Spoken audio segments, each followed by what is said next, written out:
Olá, voltamos para o primeiro painel do 5G Saúde Conectada, o evento que foi concebido para se discutir como a conectividade vai poder alavancar as soluções de atendimento na área de saúde, de atendimento do paciente.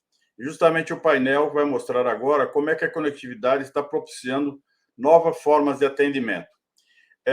Eu vou aqui declinar de descrever o currículo dos nossos painelistas para a gente ganhar tempo, mas nós estamos aqui com o Carlos Bassi, que é cofundador e CEO da Cortec, o Gustavo Pérez, que é CEO da MTM, e com o Pedro Filizola, que é o Head de Marketing da Doctoralia. Então, cada um vai fazer uma pequena apresentação sobre como eles estão tratando o tema e estamos já abertos também para as perguntas. Então, quem desejar enviar perguntas para os nossos painelistas, é só enviar através do formulário, indicando se é para um deles especificamente ou se para todos os participantes do painel. Carlos, você poderia começar, por gentileza?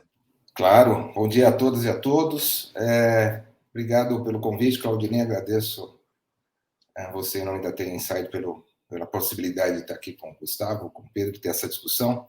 Falando rapidamente aqui sobre a Cortec. A Cortec é uma medtech brasileira com vocação e ambições globais, vamos dizer assim. Nosso time está espalhado por vários locais aí do globo. É uma condição, inclusive, para que a gente consiga ter o desenvolvimento que nós nos propomos a trazer aqui. Nós iniciamos essa operação aqui no Brasil menos de um ano, oficialmente, né? Ou seja, o projeto tem uma duração um pouco maior, mas a gente está no Brasil operando há menos de um ano, já estamos presentes em mais de 12 estados, já temos um volume de exames bastante razoável. Vou explicar um pouquinho o que a gente faz aqui na sequência. Bom, falando especificamente do tema aqui, acho que vou trazer um pouco da nossa solução. E a solução que a gente está trazendo ao mercado, né, é um dispositivo para monitorização de arritmias, né? A Cortec tem como objetivo transformar a forma como os diagnósticos de arritmias são realizados. A gente está tentando trazer algo que seja mais moderno, melhorado, mais econômico e que esteja disponível em qualquer lugar. Acho que essa é a base do nosso desenvolvimento. Então, passando aqui para a nossa apresentação, o que a gente faz, né? O que é uma arritmia? Como que tá? Qual que é o contexto disso, muito rapidamente? A arritmia é um tipo de doença que a prevalência é em quase 10% da população brasileira, num mundo com números muito similares, ou seja, aqui no Brasil a gente tem em torno de 14 milhões de pessoas que têm algum tipo de arritmia, mesmo que não saibam, mesmo que benigna. E o curioso é que só 1.800.000 de exames são realizados. E isso tem alguns motivos, que essa é a nossa tese, por isso que a gente está trazendo essa solução. Então, essencialmente, para identificar uma arritmia, você tem dois exames, um chamado de Holter, outro chamado de Looper. O exame de Holter é um exame de 24 horas, o exame Looper é um exame de mais longa duração, e essa longa duração é importante para que você consiga pegar eventos que não acontecem num espaço de tempo curto. Só que tem um problema com isso daí, né?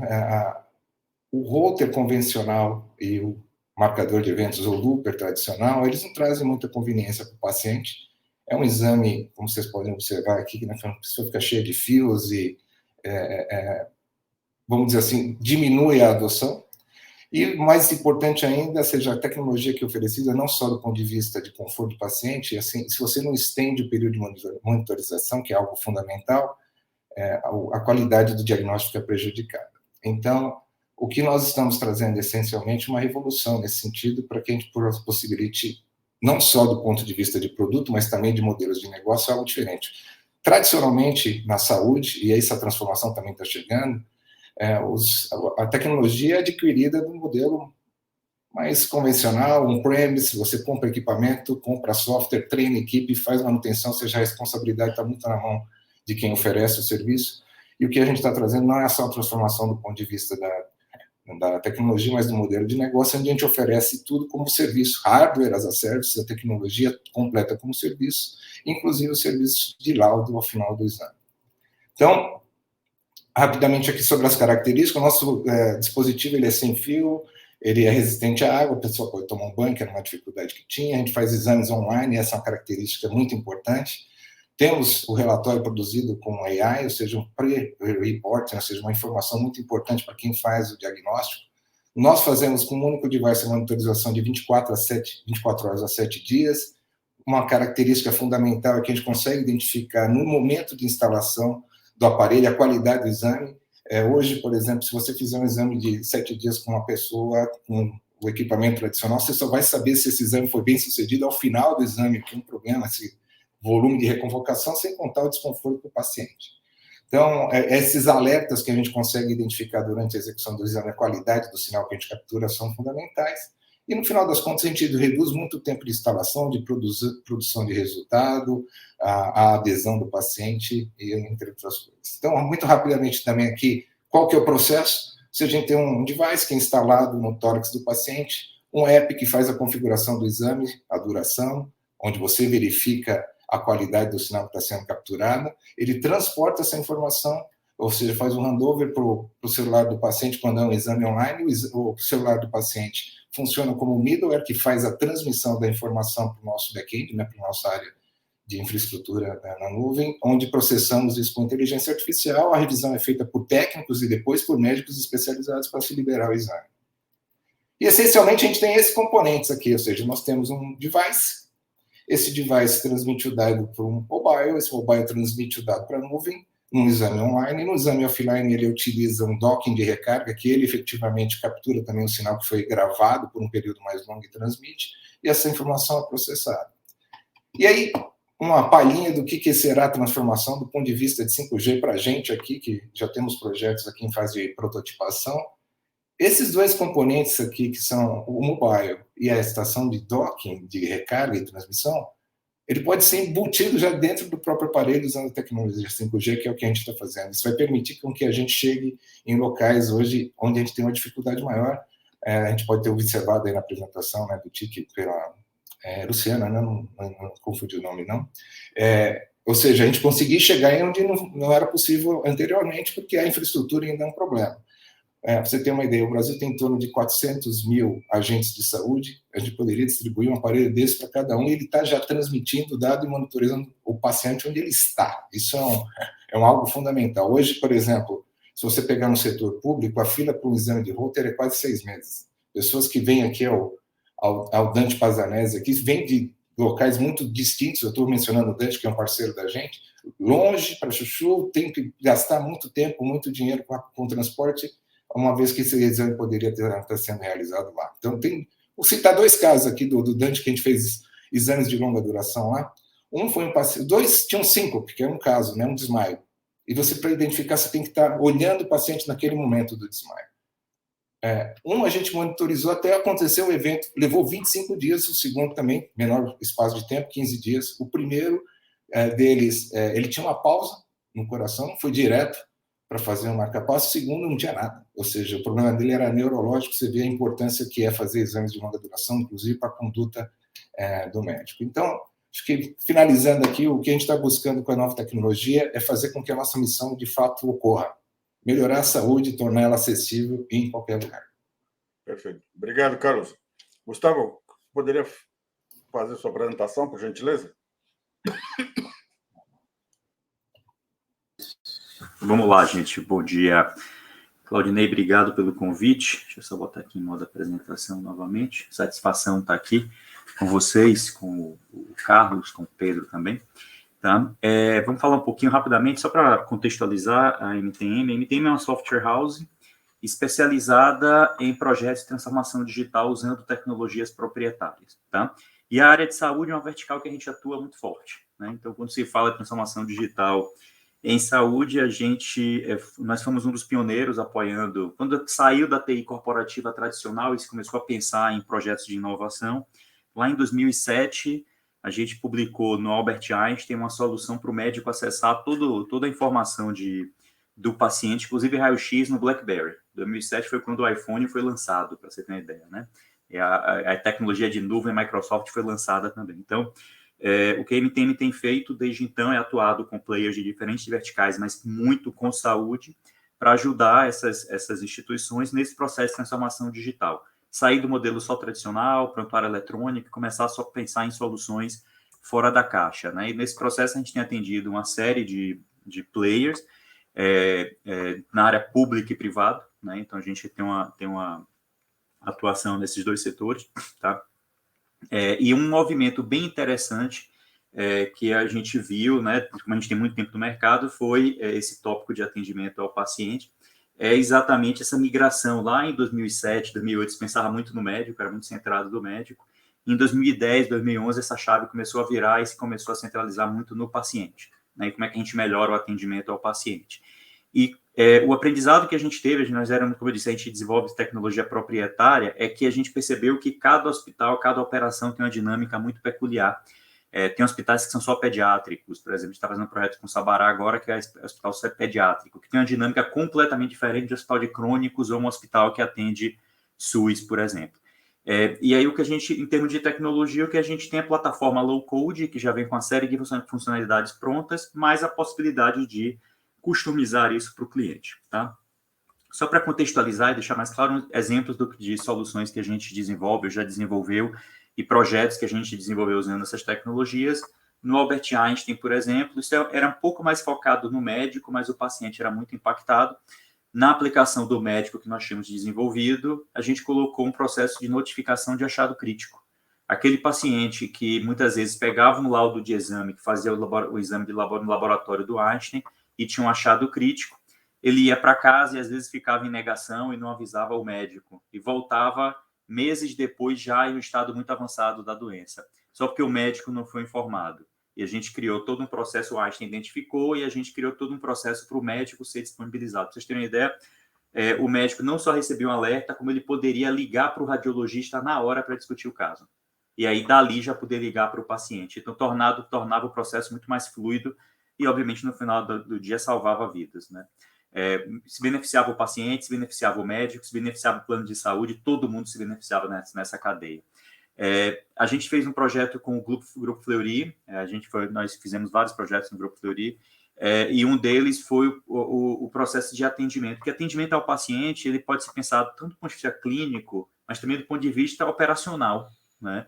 Então, você dá uma jornada mais fluida para o paciente. Isso é muito importante no período pós-pandemia, onde a gente já começa a ver agora com teleconsulta, por exemplo, que tem muita gente preocupada em não trazer o paciente de forma desnecessária para a unidade de saúde. Até por questão de contaminação, enfim, foi uma grande lição o Covid. Então, nós fizemos todo o mapeamento da jornada do paciente, avaliamos quais eram as áreas impactadas nesse processo, né? Então, em toda jornada, ou, por exemplo, um script telefônico pode ser um negócio demorado. Né?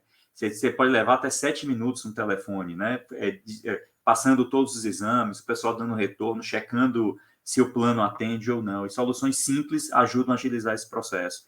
Passando também pela própria execução do exame, né? Eu poder chegar e ter um processo muito mais fluido. Quem é que nunca chegou no laboratório e senta e são exatamente a média de mercado 7 minutos para abertura de ficha.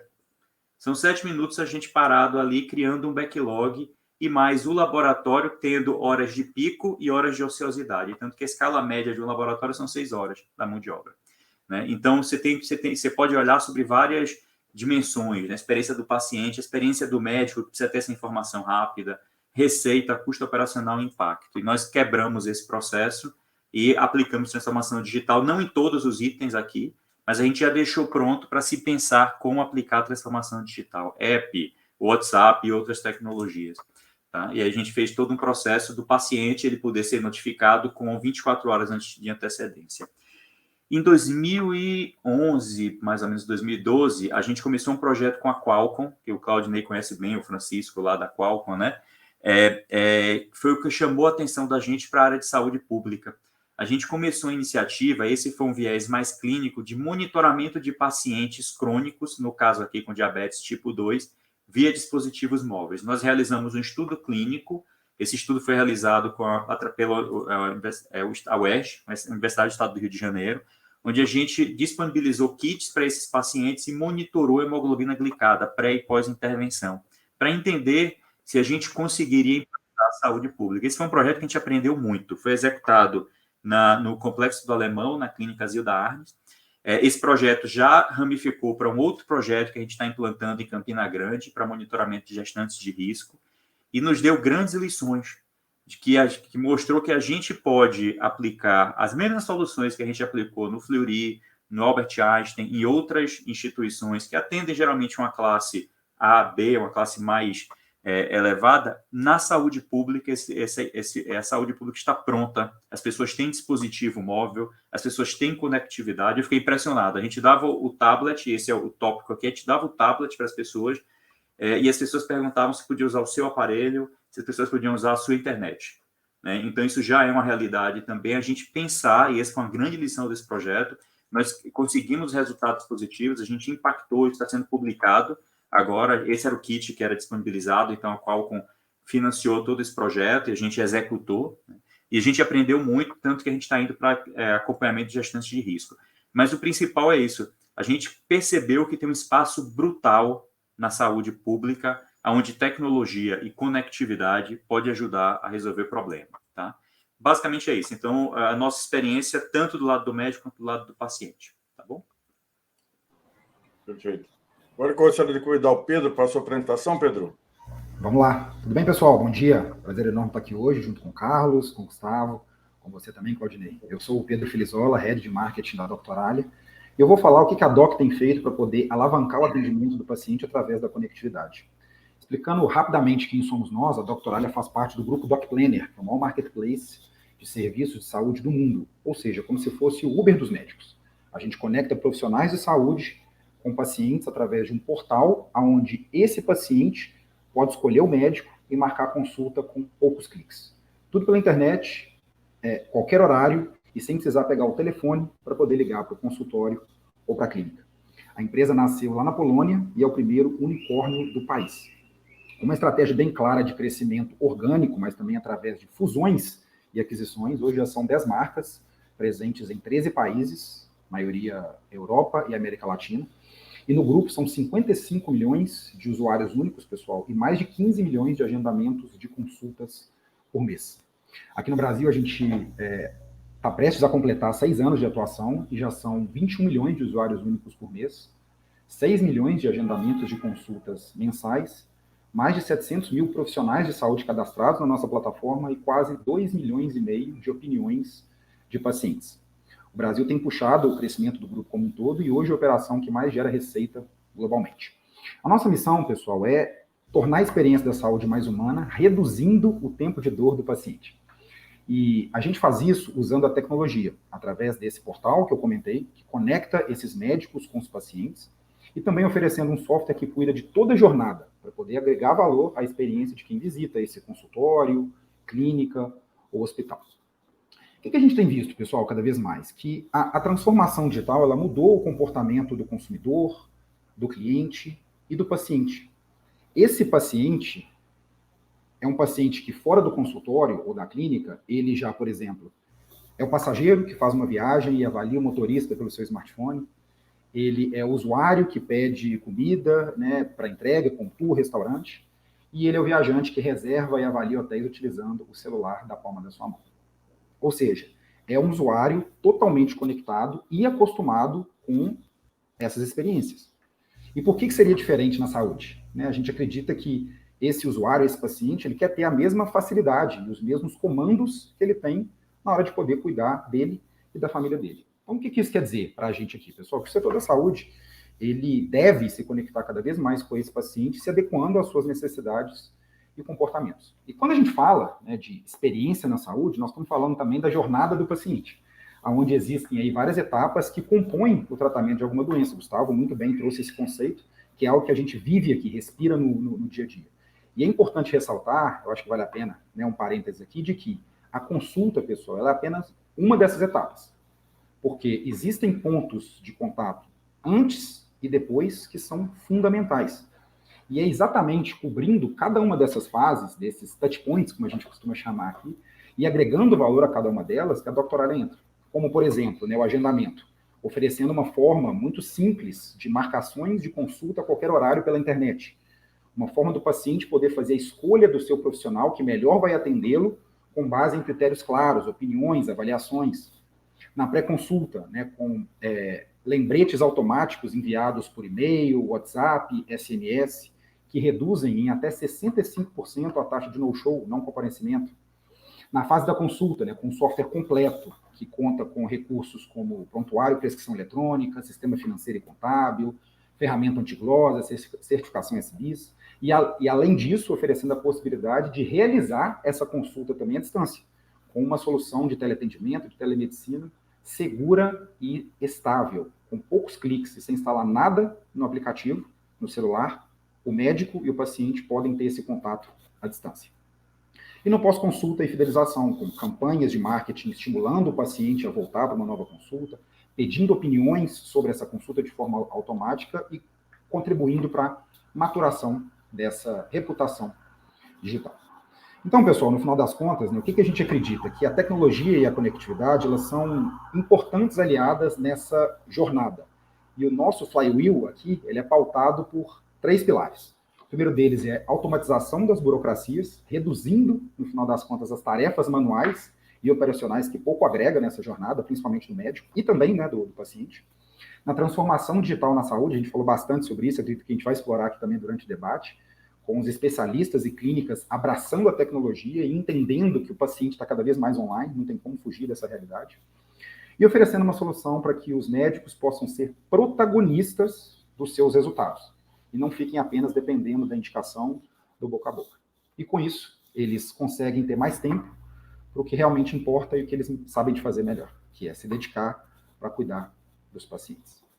Então, pessoal, de forma bem direta, simples e pragmática, é isso que a gente faz, e isso que a gente acredita que é a forma como a conectividade ela contribui para poder alavancar o atendimento do paciente.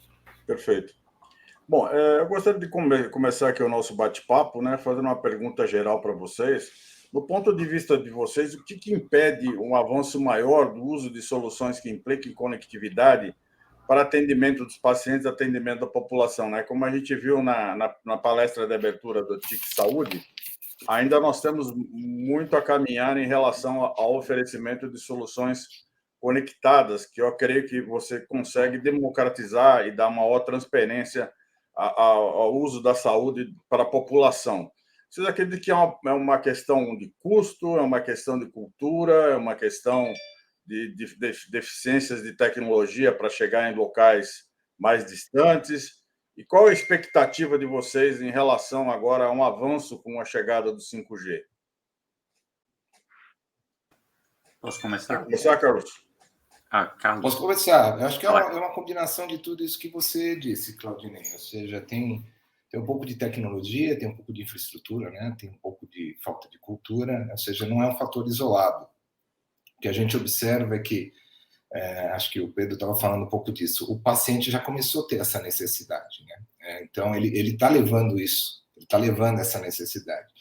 A absorção, do ponto de vista cultural, tem um pouco a ver com as gerações, inclusive. Ou seja, se a gente pegar, seja a geração do paciente um pouco mais idoso, que, no caso, é o que mais utiliza o serviço de saúde, ou seja, o profissional de saúde que já está há mais tempo no mercado, vamos dizer assim, a rejeição é um pouco maior nesse sentido, porque ele tem que se adaptar a novas tecnologias. Quando você pega uma geração um pouco mais conectada, esse naturalmente vai sendo resolvido. O ponto é que as soluções que estão surgindo, curioso isso, porque ela vai resolver o problema de uma geração que não tem, né? Ela já está mais adaptada. Ou seja, se a gente conseguir acelerar isso daí, trazer a facilidade de uso, eu acho que o 5G faz muito isso, porque ele transforma uma certa complexidade de alguns fatores, e não é só velocidade, não, que a gente está falando, mas principalmente na questão do alcance, transforma uma responsabilidade que, em geral, seria do profissional de saúde ou do médico, para uma coisa que ele não vê. Isso daí acho que é fundamental. A hora que a gente transformar a tecnologia algo mais similar à energia, onde as pessoas estão usando, a gente está usando agora, a gente não está se preocupando com energia, pelo menos até se a gente tiver um pico de luz aqui, a gente vai estar preocupado com ela. Mas eu acho que é uma combinação de fatores, eu acho que cultura, como quando a gente está trazendo uma transformação que não é dentro do ambiente controlado, a transformação em massa, isso leva um pouco mais de tempo, você precisa de pessoas que dão apoio. Esse tipo de evento aqui acho que é fundamental nesse sentido de que a gente consiga levar. Óbvio que ele está mais restrito às pessoas que têm interesse direto ao assunto. A questão é como a gente transforma isso e como que a gente chega na ponta, traduzindo em coisas que sejam simples para os pacientes e para os profissionais de saúde.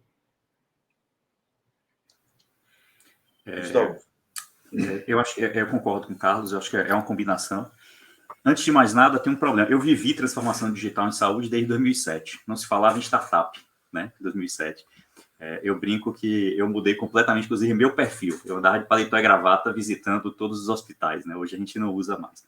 Mas eu acho que a primeira coisa é ter uma quebra de paradigma muito grande, né? TI, primeiro, a corrida dos hospitais era prontuário eletrônico. Você começa a ver um movimento. E aí, de repente, a corrida começa a digitalizar processos de atendimento. Seja o atendimento o atendimento básico, onde o paciente vai agendar, como o Pedro mencionou, o paciente vai se fazer um check-in, vai ser atendido, até o atendimento entrando no aspecto clínico, uma consulta, um acompanhamento remoto e por aí vai, né? E aí, o Pedro falou um ponto que é o que eu chamo de experiência fluida, né? Quem está sendo o catalisador desse movimento é o consumidor. Quem está forçando todo mundo a olhar para a tecnologia e ver formas mais fáceis, mais fluidas de ser atendido, é o consumidor. É a gente que está forçando isso. Eu quero a experiência no hospital que eu tenho no check-in ou no banco, no check-in do aeroporto ou no banco. Eu quero que seja fácil, eu quero que seja fluido. E um hospital, quando as instituições de saúde pensarem esse formato, é tudo muito novo. Então, tem uma questão cultural muito forte, tem uma quebra de paradigma muito forte e tem uma questão orçamentária. Porque esse orçamento compete com orçamento para equipamento médico, novas áreas, ampliação de leitos, ampliação de hospital e por aí vai. Então, é sempre um grande dilema quando você pensa em hospital investir, né? Eu acho que infraestrutura, o Brasil é uma dimensão continental, né? Tem um desafio, mas melhorou muito, né? Acho que as redes, desde o processo de privatização das teles, vem expandindo muito. Eu não acho que esse é o grande desafio, acho que já dá para fazer uma diferença grande, mas acho que tem uma questão cultural muito forte, tem uma questão de ter o orçamento e mudar paradigmas, e tem uma questão, inclusive, de modelo de remuneração. Por exemplo, eu posso trazer modelos, eu já discuti com vários hospitais sobre aplicação de tecnologia para redução de reinternação. A gente entra em aspectos clínicos. E a grande discussão e eu sempre trago esse ponto, claro, está todo mundo preocupado com o resultado, está todo mundo preocupado com o outcome do paciente, mas está todo mundo preocupado também com receita. E o modelo de remuneração é por ocorrência, é por evento, né? Essa é uma grande discussão em saúde, né? Então, até que ponto, por exemplo, um médico que eu traga uma tecnologia para ele acompanhar ou ela acompanhar um paciente, no final do dia esse profissional não é remunerado nesse sentido. Então, até que ponto isso também vai estimular esse médico a utilizar essa tecnologia? Então, eu acho que tem uma série de fatores aí, e o último é um pouco, quando se entra no aspecto clínico, é um pouco daquilo. A grande verdade, gente, a gente já fez vários experimentos com pacientes, modelagem de comportamento, né, model behavior é um negócio muito complexo, né, e isso é longo prazo, tudo em saúde é longo prazo, um teste de um medicamento é longo prazo, o Covid, você viu, teve que correr, quebrou um monte de etapa, pulou um monte de etapa, mas isso é raro. Então, quando você entra em aspecto clínico, usar a tecnologia para aspecto clínico, é a mesma coisa de medicamento. A gente levou 3 anos para mostrar que utilizando aplicações para monitorar paciente tem um impacto. O Carlos está rindo aí que ele sabe do que é, né, Carlos? Então, tem uma questão também que é o tempo de maturação de tecnologia para entrar em aspecto clínico. Então, tem uma série de fatores, mas eu acho que é uma combinação de tudo aí, e eu acho que o paciente é o grande catalisador desse processo. Tá? Vídeo sucesso do Dr. Ali aí que está conseguindo, virou um unicórnio e tirou o grande player, que é o hospital, e ele está intermediando esse processo. Pedro, como é que é a sua visão sobre o assunto? Não, muito bom, pessoal. E assim, concordo demais, sobrou muita coisa, pouca coisa para poder complementar aqui, mas eu acho que o Gustavo falou muito bem que isso parte, né, como eu falei, do comportamento do usuário. Porque somos nós, enquanto cliente, paciente, consumidor, que acabamos ditando as regras do jogo. Né? E eu puxo sardinha aqui para o marketing, porque marketing é mercado, a gente precisa estar atento ao que está acontecendo na ponta. No nosso caso, um marketplace, né? A gente precisa de pacientes para ter médicos e médicos para ter pacientes. Então, o tempo inteiro a gente está olhando para os dois lados da moeda. E eu concordo, sim, que é uma quebra de paradigma, porque a gente não pode esquecer que quando a gente fala de saúde, a gente está falando de salvar vidas. Né? Então, é muito sério qualquer mudança e avanço tecnológico. No entanto, é um caminho sem volta. Aqui no nosso lado, a gente fala muito com médicos individuais e clínicas sobre esse movimento da transformação digital. O tanto que é importante estar nas redes, o tanto que é importante usar a tecnologia para uma coisa que é fundamental, tirar atrito. E eu concordo quando o Carlos fala que tem as gerações mais antigas, vamos dizer assim, né, que não estão tão acostumadas com essa tecnologia, Mas se de certa forma ela vier para agregar valor, cortar etapa e ajudar a reduzir o tempo de dor, salvar vidas, por que não? Né? Acho que a gente tem que, no final das contas, mergulhar e estimular cada vez mais para que os prestadores de saúde possam ter isso ao alcance da mão. É claro que envolve custo, envolve infraestrutura, mas eu vejo muito mais como uma oportunidade. Porque pode ser que a tecnologia, que tenha, sim, né, um investimento para ser ali um CAPEX, ela, no final das contas, ela possa ajudar com uma eficiência operacional. E, no final das contas, possa ajudar mais nessa experiência. E a gente sabe, né, que um paciente, um cliente que tem uma experiência melhor, ele acaba voltando, ele acaba recomendando, e aí a roda acaba girando. Então, também concordo com o que foi falado, com um conjunto de fatores. Mas eu acho que a gente está caminhando aí a passos largos, e é muito massa a gente estar vivendo isso, né, na prática. O tanto que essa transformação digital, a tecnologia, o online, tem feito a diferença para que a gente possa contribuir com melhores experiências.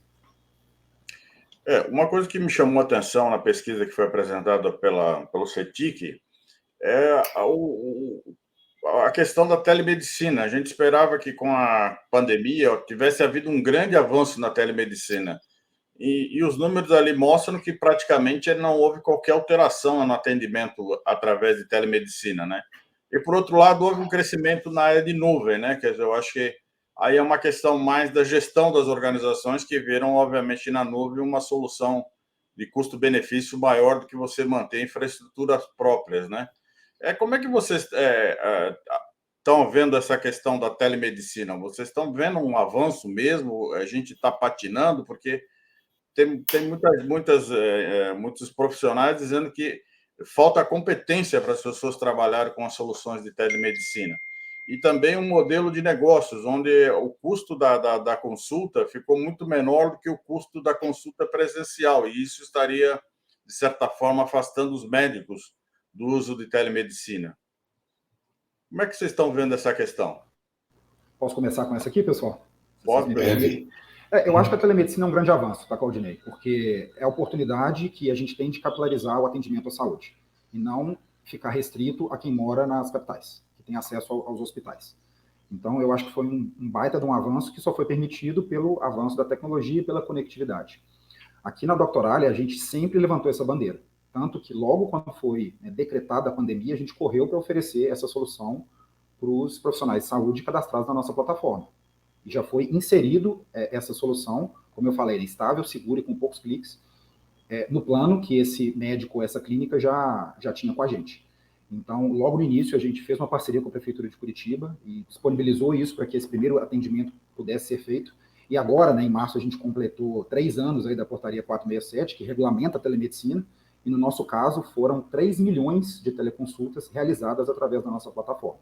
A gente tem uma base em que mais de 38% teve algum agendamento por teleconsulta, por teleatendimento nos últimos 6 meses.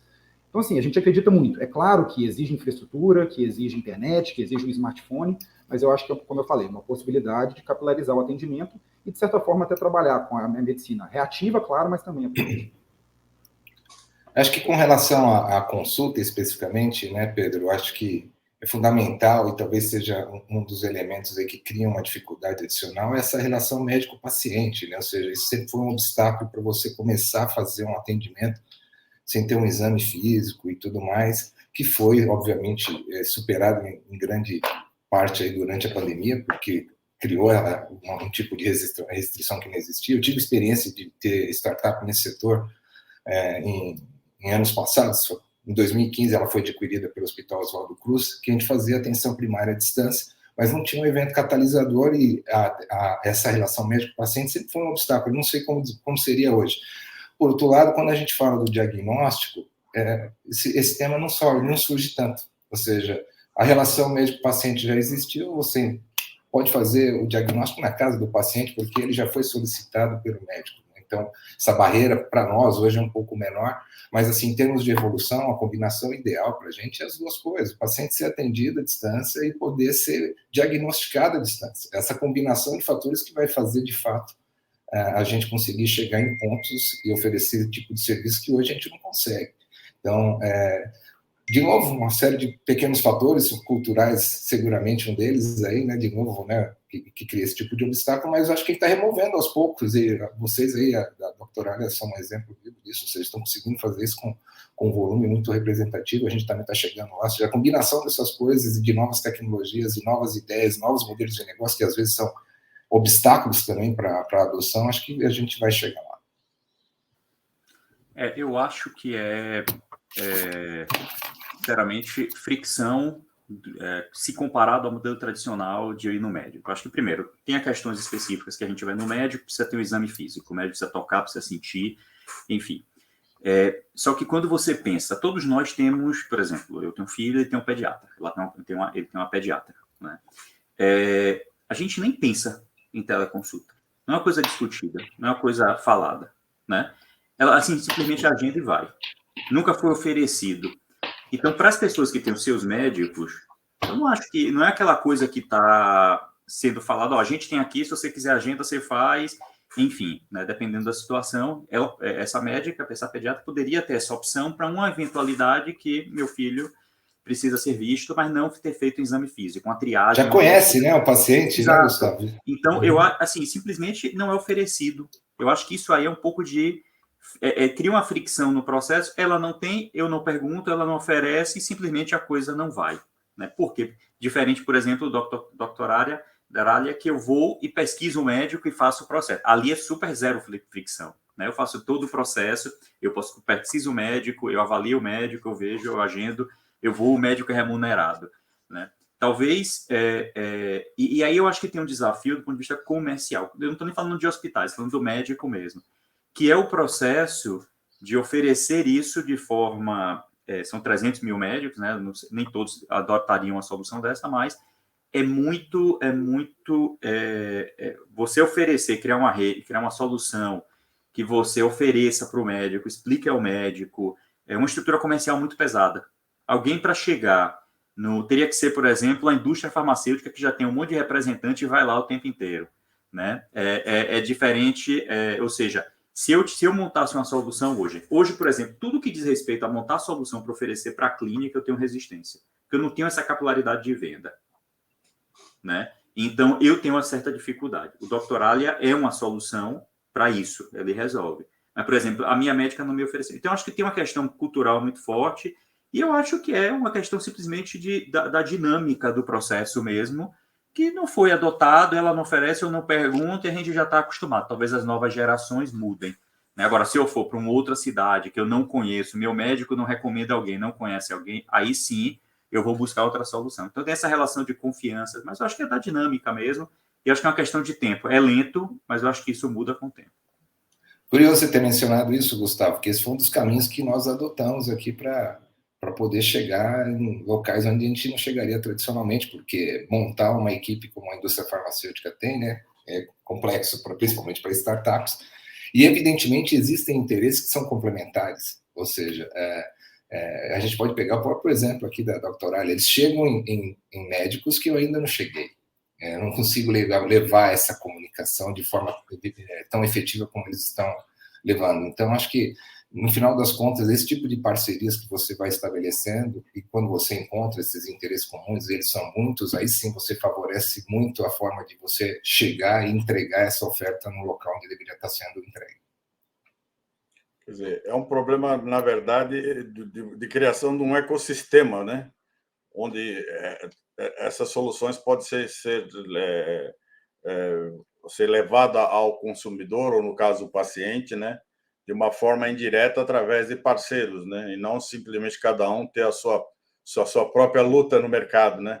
Porque outras coisas que eu vi em relação à telemedicina, a opinião dessa relação médico-paciente, é que alguns acreditavam que a telemedicina só serviria para uma terceira opinião, para se montar uma terceira opinião virtual, e que isso impediria a relação de médico-paciente. A gente está vendo isso quebrar, mas principalmente os médicos mais antigos ainda resistem ao uso da telemedicina para fazer diagnóstico, para poder atender o paciente à distância, né? Não, sem dúvidas, assim, e o que a gente tem visto de casos reais aqui, por exemplo, na Doutorália, são médicos psiquiatras, por exemplo, do Rio Grande do Sul, atendendo pacientes em Roraima. Então, é mais um benefício da conectividade. Então, acho que a gente tem que usufruir disso, sim.